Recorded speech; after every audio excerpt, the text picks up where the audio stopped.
folks. First of all, just ask you about Bilbao. How have you settled in and how have you found the city? We found the city, so we landed. Just really good city, really, yeah. Yeah, we got here this morning. We flew to Barcelona last night from Bristol, and then stayed there last night, and then got the first flight this morning. So, yeah, so far so good. But yeah, we'll soon see you. Sorry, I forgot to ask you, just for the purposes of the camera, what's your names and where you're from? My name's Tony Roache. From? Newport. Newport. Lee Roach from Newport as well. Newport. There's about 7 Newports in the UK, I think. Yeah, it's in South Wales. And just looking ahead to the game tomorrow, how much of a boost has it been to hear that obviously a couple of Spurs' most creative players are out, Maddison and Kulusevski? Yeah, definitely. Especially with how they performed in the start of the season against us. But sometimes that doesn't really matter. It's all about who goes into the strongest. But again, we'll see. We're known for showing up on the big days. They ain't. That's all I'm going to say. And how would you sum up the season? Just is there an argument to suggest if it wasn't for Europa League run, you'd be in a high league position, or you just don't buy into that?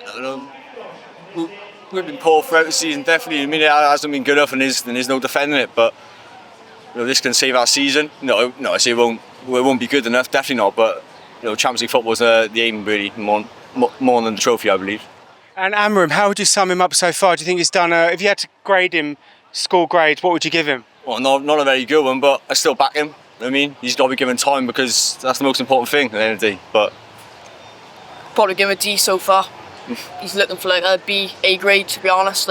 He signed his own players, to be honest, do a bit of revising. That's all I think. Do you think sometimes he's a bit too honest?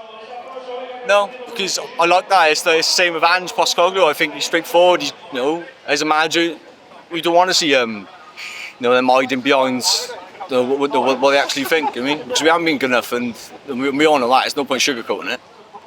How decisive is this game for your future? Because if you win it against the Champions League, all the revenue that comes with that, all the players that you can sign, and if you don't, would you go as far as say it's make or break, as you've alluded to, or would you say that maybe if you don't win it, Amorim should still be given that time?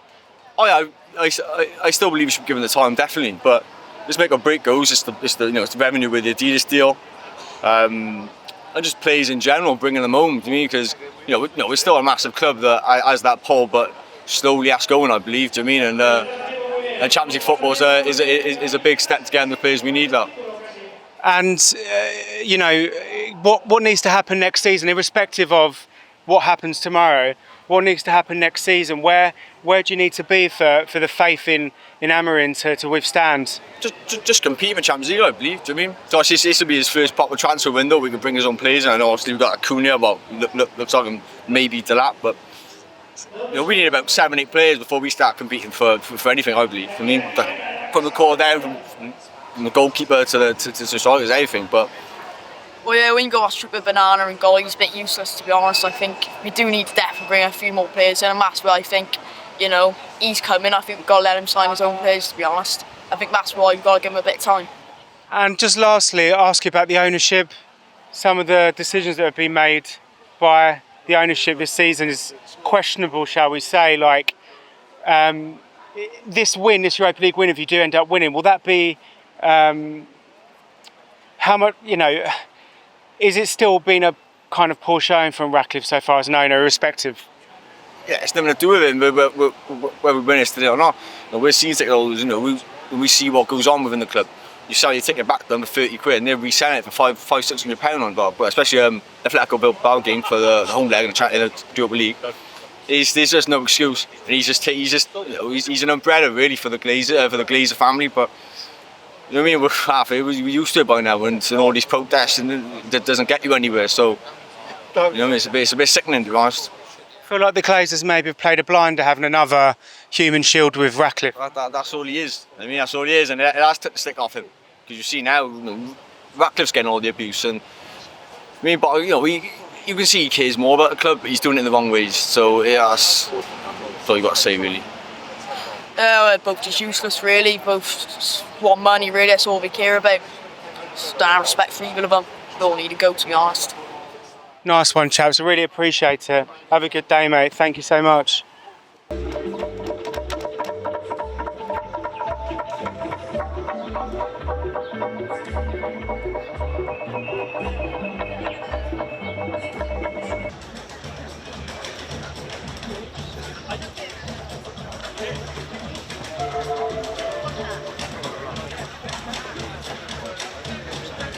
yeah, it's a big blow having them both out, but I think there's a lot of determination within the squad to win anyway. So I still think we can do it without them. I think there's rumours of Bergvall being fit as well, and if he is, then that'll be a massive help. But yeah, obviously missing Madison and Kulusevski, someone's going to have to step up and hopefully find a bit of magic in there. So I think Son back will be the key for us as well. No, I think we've beaten 3 times this season already. Probably only Fernandez gets into our team out of their team. So they've got their history, they think they win bigger games than us, but I don't think we should fear that at all. It's a different United side to it's been in the past. I think we've not lost them for 3 years now, even under Ange. Our record's up and down in general, but against United, we've not lost for years. So I think the whole talk of United being successful in finals, I think it's going to hopefully go out the window this year, and we can make advantage of that and take advantage. I think if we'd have had a full team with Van der Ven, Romero, we'd probably knocking on the top 6. I think the injuries threw us off mid-season, I think, and since then we've had, well, I'd say one eye, but both eyes probably on the Europa League. So I think our team selections in the Premier League have very much been reflective of that, and especially recent weeks. I think for me personally, I couldn't really care less whether we'd have won or lost the last few games. All focus has been on this. So I think if we lift the trophy at the end of the season, I'm going to quickly forget the losses in the Premier League. So it's shown a lot of maturity in those games. I think Amorim doesn't quite seem to have realised that as well. In his recent press conferences, he's been saying, we're still this kamikaze, quite naive football, whereas I think, our recent European performances have shown that's not exactly what we're about, especially with that first choice back 4 there. I think, we've got a few more strings to our bow than just the kamikaze football we might have seen earlier on in the season in the Premier League. So, and if he wins the Europa League, that'd be madness to get rid of him when we've had the bulk of the season with probably about 5 or 6 of our best players missing for a lot of it. So I'd give him next season as well. Yeah, personally. I think it's tough because for years we've been the nearly men. We've come close, got to a couple of finals, got to semi-finals, and nobody's ever managed to get us over the line. So I think he's taking a big claim if he does manage to get us over the line and win a European trophy. I think he's got some credit in the locker there. Whether he'll be there next season or not, whether he'll maybe walk if he thinks this is the pinnacle of what he's going to achieve and perhaps go, then that's to be seen. But hopefully we can get this over the line first, and then we'll take it from there as to whether he's still in charge next season. Well, he's been there, I think, 23, 24 years, won 1 trophy so far. Needs to put more into it in the football side. Everything else is there now with the stadium and the training ground, but they just keep repeating the same cycle every couple of years, changing manager. They need to have a plan, stick with it, and back the manager more than what they have done. If not, then I think if he keeps doing what he has done, then he'll just keep getting under more pressure. I think with Liam, it's always the next thing, isn't it? We get to one point and say, we'll wait, we'll invest in the youth. Stadium's going to be a game changer. This is going to be a game changer, and he's always dangling that bow, and it never quite comes. And you can't really knock what he's done, like on the business side of things. But at what point does that actually translate into success? But he might get lucky. He might get Champions League football next season. Obviously, with a win tomorrow. So hopefully that'll be which is what he wants. If we win tomorrow, it's another season, I think. If we win tomorrow, it's our best season in the last 40 years. So. And if you lose, is it game over? If we lose, I think it is, unfortunately. I don't think it's his fault. We've had whatever number of managers in the last 20 years. It's none of their fault. Conte, Mourinho, Poch, Ange. Wouldn't blame them.